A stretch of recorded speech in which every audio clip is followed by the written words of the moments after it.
Hi viewers, இன்றைக்கி நாம் டிஎன்பிசிக்கு தேவையான கரண்ட் அஃபேர்ஸ் செய்தி துணுக்குகள் பார்க்கலாம். இன்றைக்கி 18/7/2024 கரண்ட் அஃபேர்ஸ் நியூஸ் பார்க்கலாம். தி ஹிந்து பேப்பரில் முக்கியமான நியூஸ் தமிழ்நாட்டை பற்றி கொடுத்துருந்தாங்க. அதுதான் நான் நோட்ஸ் எடுத்திருக்கேன், அது பார்க்கலாம். இன்றைக்கி எஸ்டிஜி கோல்ஸ் பற்றி தான் கொடுத்துருக்குந்தாங்க. எஸ்டிஜி கோல்னால் நிலையான அல்லது நீடித்த வளர்ச்சி குறியீடுகள் அல்லது இலக்குகள்னு சொல்லுவாங்க. எஸ்டிடி இந்தியா இண்டெக்ஸ் தான் இது நிதி ஆயோக் தான் இதை ரிலீஸ் பண்ணுது. இதை ரிலீஸ் பண்ணுறது மட்டும் இல்லாமல் நிதி ஆயோக் ரிப்போர்ட் எடுக்கிறதும் நிதி ஆயோக் தான். இது என்னெல்லாம் ரிப்போர்ட் எடுக்குதுன்னா, இந்திய மாநிலங்களும் யூனியன் பிரதேசங்களும் வளர்ச்சி பற்றிய கணக்கெடுப்பு தான் எஸ்டிஜி அப்படிங்கிறது. இது கணக்கெடுக்கிறது நிதி ஆயோக் தான், ரிலீஸ் பண்ணுறதும் நிதி ஆயோக் தான். இந்தியா எஸ்டிஜி ஸ்கோரில் 2018 57% இருந்திருக்கு. அப்புறம் 2019-20 60% இருந்திருக்கு. அப்புறம் 2021 20-21 வரைக்கும் 66%. அப்புறம் இப்போது 23-24 வரைக்கும் 71% தான் இந்தியாவுடைய எஸ்டிஜி ஸ்கோரு.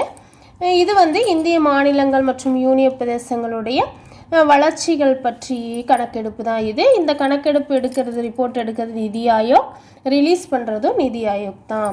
இதில் இந்தியாவில் டாப்பில் 3 இடம் இருக்கும் இல்லையா, அதை என்னென்ன அப்படின்னா, எஸ்டிஜி ஸ்கோரில் இந்தியாவில் டாப்பில் 3 மாநிலங்கள் இருக்குது. ஃபஸ்ட்டு உத்தரகாண்ட், அது எஸ்டிஜி ஸ்கோர் 79%. செகண்டு கேரளா, அதுவும் 79% இருக்குது. தேர்டு தமிழ்நாடு, அது 78% இருக்குது. எஸ்டிடி ஸ்கோர் 78%ல் இருக்குது. போன டைம் 74 தான் இருந்துச்சு தமிழ்நாடு. ஆனால் இப்போது இந்த டைம் எஸ்டிஜி ஸ்கோர் 78%ஆக உயர்ந்திருக்கு. அப்புறம் டோட்டலாக எஸ்டிஜி கோல்ஸ் எத்தனை இருக்குது அப்படின்னா 17 கோல் இருக்குது. 17 கோல் தான் வச்சுருக்காங்க. அந்த 17 கோலில் எழுதியிருக்கேன், 1 by 1 எழுதியிருக்கேன்.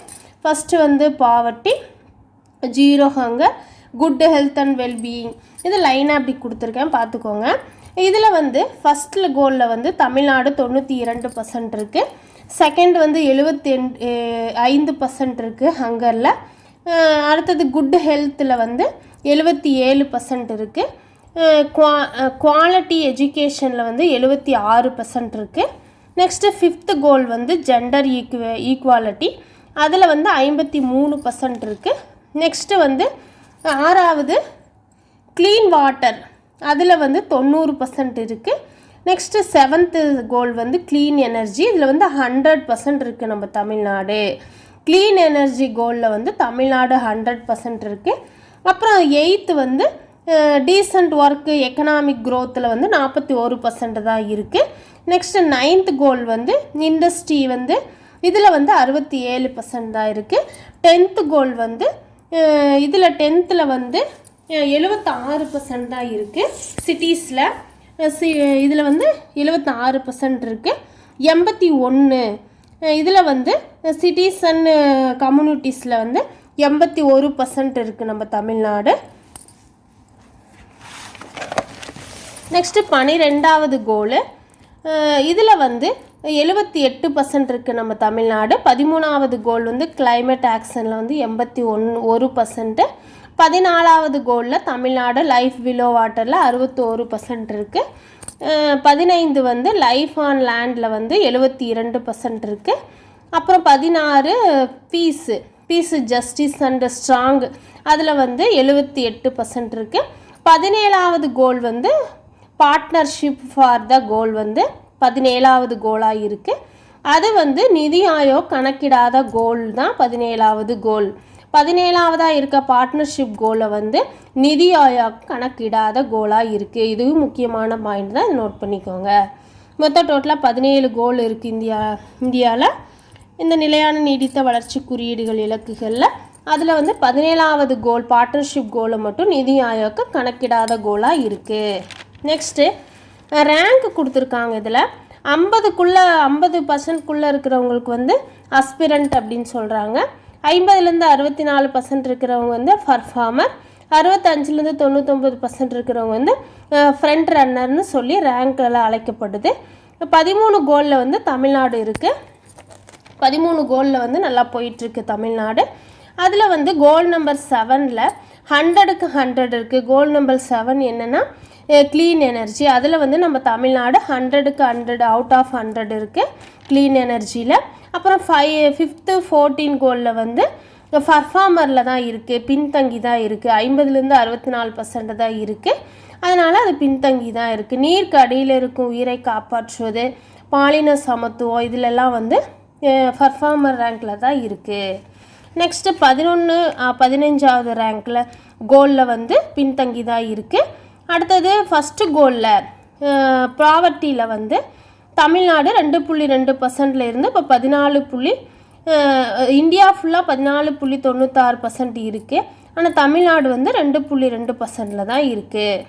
அப்புறம் 5வது கோலில் பர்ஃபார்மர் ரேங்கில் தான் இருக்குது. 50லேருந்து 64% தான் இருக்குது தமிழ்நாடு. அப்புறம் 5வது 14ல் வந்து பர்ஃபார்மர் ரேங்கில் இருக்குது. 15வது கோலில் வந்து பின்தங்கி தான் இருக்குது. கோல் 4 எஜுகேஷன், குவாலிட்டி எஜுகேஷனில் வந்து எத்தனைனா எவ்வளோன்னா கல்வியில் வந்து ஹையர் செகண்டரி ஸ்கூலில் வந்து 81.5% இருக்குது. உயர்கல்வி ஹையர் எஜுகேஷனில் வந்து 47% தான் இருக்குது. தமிழ்நாடு ரோடு ஆக்சிடெண்ட்டில் தான் வந்து ஹையஸ்டில் இருக்குது. அப்புறம் ஒர்க்கில் வந்து ஒர்க்கு கோலில் வந்து லேபர் ஃபோர்ஸில் வந்து அன்எம்ப்ளாய்மெண்ட் வந்து 15லேருந்து 59 ஏஜில் இருக்கிறவங்க வந்து அன்எம்ப்ளாய்மெண்ட்டுன்னு சொல்கிறாங்க. அவங்க வந்து 4.8% இருக்காங்க தமிழ்நாட்டில். 62.3% வந்து லேபர் ஃபோர்ஸாக இருக்குது. அப்புறம் 92 வீடுகளில் தமிழ்நாட்டினுடைய கணக்கு தான் இது. 92% வீடுகளில் மொபைல் ஃபோன் இருக்குது. 97% வீடுகளில் ஆதார் கார்டு இருக்குது. அந்த இதிலெல்லாம் வந்து தமிழ்நாடு வளர்ச்சியை நோக்கி தான் போயிட்டுருக்கு. அப்புறம் தமிழ்நாடு ஸ்கோர் வந்து 74ல் இருந்து 78 உயர்ந்திருக்கு. போன டைம் 74 தான் இருந்திருக்கு கோலு. இப்போ அந்த ஸ்கோரு இப்போ 78 உயர்ந்திருக்கு. கோல் நம்பர் 1ல் ப்ராவர்ட்டியில் வந்து 92% இருக்குது. இதில் பெஸ்ட்டாக இருக்குது நம்ம தமிழ்நாடு.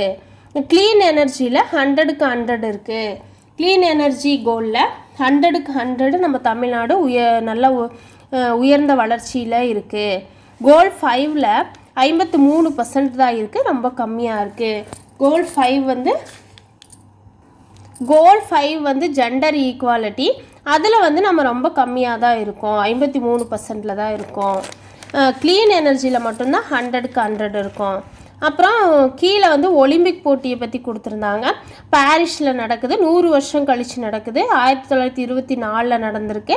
இப்போ வந்து 2024 ஜூலை 26 தான் நடக்க போகுது. கம்மிங் 26ல் ஸ்டார்ட் ஆகுது. 33rd தான் இது வந்து எடிஷன். 33 எடிஷன். 32 கேம்ஸ், 32 கேம் இருக்குது. 329 கேட்டகரிஸ் இருக்குது. 117 பேர் நம்ம இந்தியாவிலேருந்து கலந்துக்கிற போட்டியாளர்கள் இருக்காங்க. 117 பேர் நம்ம இந்தியாவிலேருந்து கலந்து கொள்கிறாங்க. எங்கே நடக்குதுன்னா பாரிஸில். அப்புறம் வந்து உச்ச நீதிமன்ற நீதிபதிகள் வந்து நியமிச்சிருக்காங்க, பதவியேற்றிருக்காங்க. யாருன்னா மகாதேவன், கோடீஸ்வர் சிங் பதவியேற்றிருக்காங்க. பதவி பிரமாணம் செய்தவர் வந்து தலைமை நீதிபதி சந்திரசூட் தான் பதவி பிரமாணம் செய்து வைத்திருக்காரு. அப்புறம் சென்னை உயர்நீதிமன்றத்தில் பொறுப்பு தலைமை நீதிபதியாக கிருஷ்ணகுமார் வந்து பொறுப்பேற்றிருக்காரு. அப்புறம் காவல்துறைக்கு வந்து குறிப்பார்த்து சுடும் துப்பாக்கி பயிற்சி அளிக்கப்படுது. எல்லாரும் துப்பாக்கி வச்சிருக்கணும். குறிப்பார்த்து சுடும் துப்பாக்கி பயிற்சி அளிக்கப்படுது காவல்துறைக்கு. அப்புறம் 4லேருந்து 5 வகுப்பு படிக்கிற மாணவர்களுக்கான கல்வி சுற்றுலா மேயர் பிரியா வந்து இன்றைக்கி தொடங்கி வச்சுருக்காங்க. சென்னை மாநகர மேயர் பிரியா தொடங்கி வச்சுருக்காங்க. 4லேருந்து 5 வகுப்பு மாணவர்களுக்கான கல்வி சுற்றுலா. சத்ரபதி சிவாஜி பயன்படுத்திய புலிநகம் வந்து இந்தியாவுக்கு வந்திருக்கு. இங்கிலாந்துலேருந்து இந்தியா கொண்டு வந்திருக்காங்க. அது பொதுமக்கள் பார்வைக்கு வைக்கப்படுகிறதா சொல்லியிருக்காங்க. அப்புறம் ஒரு திருக்குறள் கொடுத்துருந்தாங்க. செயற்கரிய யாவுல நட்பின் அது போல வினைக்கரிய யாவுல காப்பு, நட்பை போல் செய்து கொள்வதற்கு அருமையானது எதுவுமே இல்லைன்னு சொல்லி பொருள் கொடுத்துருந்தாங்க. திருக்குறள் எண் 781, அதிகாரம் நட்பு. அப்புறம் வந்து மு. கருணாநிதியின் 100ஆண்டு விழாவை ஒற்றி ரூபாய் 100 நினைவு நாணயத்தை வந்து மத்திய அரசு அதை வெளியிடுறதுக்கு மத்திய அரசு அனுமதி வழங்கியிருக்கு. 100ஆண்டு விழா ஜூன் 3ஆம் தேதி தான் அவருடைய பிறந்த நாளாக இருக்குது. அதை ஒட்டி தான் அனுமதியும் மத்திய அரசு கொடுத்துருக்காங்க. அது வந்து 5 நம்ம மு. கருணாநிதி ஐயா வந்து 5 முறை சிஎம்மாக இருந்திருக்காரு. 13 முறை வந்து சட்டப்பேரவை மேலவை உறுப்பினராகவும் பங்கு வகிச்சிருக்காரு. அந்த நாணயத்தை பற்றி கொடுத்துருந்தாங்க. அந்த 100 ரூபாய் நாணயம் வந்து ஒரு பக்கத்தில் வந்து சிங்கத்தின் தலையுடன் கூடிய அசோக தூண் இருக்கும். அதில் சத்தியமேவ ஜெயதே பாரத் ஆகிய வார்த்தைகள் இருக்கும். தேவநாகிரி எழுத்திலும் இந்தியா என ஆங்கிலத்திலும் ஒரு பக்கம் பொறிக்கப்பட்டிருக்கும். மறுபக்கம் வந்து கலைஞர் எம். கருணாநிதி அவருடைய படமும் தமிழ் வெல்லும் அப்படிங்கிற அவருடைய வாசகமும் அவருடைய பிறந்த 100ஆண்டு அவருடைய வருஷம் 1924 2024 என தேவநாகிரி எழுத்திலும் ஆங்கிலத்திலும் இடம்பெற்றிருக்கும் மறுபக்கத்தில்னு சொல்லியிருக்காங்க. அப்புறம் இந்த நாணயம் வந்து சுமார் 35 கிராம் எடை கொண்டதாக இருக்கும். இது வந்து ரூபாய் 100 நாணயத்தில் 50% வந்து வெள்ளியில் இருக்குன்னு சொல்கிறாங்க. 40%ல் தாமிரம், நிக்கல், துத்தநாகம் இது 3மே தலா 5% சேர்க்கப்படும் இந்த நாணயத்தில்னு சொல்லியிருக்காங்க. அப்புறம் ஒலிம்பிக் போட்டி இந்தியாவில் வந்து 117 பேர் போட்டியாளர்கள் கலந்து கொள்கிறாங்க. பாரிஸில் நடக்குது. ஜூலை 26 ஸ்டார்ட் ஆகுது. ஆகஸ்ட் 11 வரைக்கும் நடக்கும். அப்போ தான் அது வரைக்கும் நடக்குது. பாரிஸில் 33வது எடிஷன். 32 கேம்ஸ் இருக்குது. 329 கேட்டகரிஸில் இருக்குது. இந்த வீடியோ உங்களுக்கு பிடிச்சிருந்தா மறக்காமல் சப்ஸ்கிரைப் பண்ணுங்கள். நன்றி, வணக்கம்.